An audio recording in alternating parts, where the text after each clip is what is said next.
आपण ना लच्छा पराठाची रेसिपी पाहूया। तर साहित्य पाहून घेऊ पहिले। ते लसूण आणि कोथिंबीर, लाल तिखट थोडंसं, मीठ आणि तूप आणि मळलेलं आपलं पीठ। चला सुरुवात करू। लसूण, कोथिंबीर, थोडंसं लाल तिखट, मीठ। आता याला आपण ठेचून घेऊ। चला आपण सुरुवात करू आता पराठा बनवायला। सुरुवात करू आपण याला थोडंसं लाटून घेऊ। पोळी लाटून घेतली आहे, त्याला थोडंसं तूप लावून घेऊ। मीठ कोथिंबीरचं मिश्रण याला लावून घेऊ। तशी घडी करून घ्यायची। झालेलं आहे, मसाला सगळा छान दिसतोय आपला।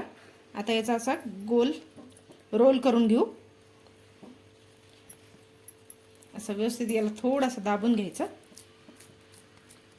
चला आता लाटून घेऊ। चला कोरडं पीठ लावून याला आपण आता लाटून घेऊ छान। तवा तापलेला आहे, आता याला आपल्याला या पराठ्याला आपण बटरवर भाजून घेऊ।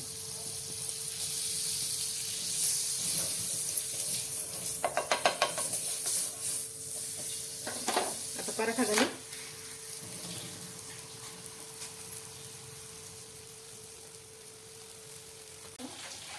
चला मैत्रिणींनो, पराठा तळून घेऊ आपण आता। मस्त लेयर सुटलेले आहेत बघा।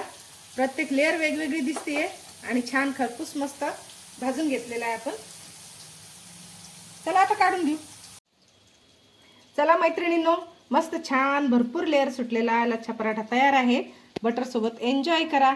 चॅनलला सबस्क्राइब करा आणि लाईक करा।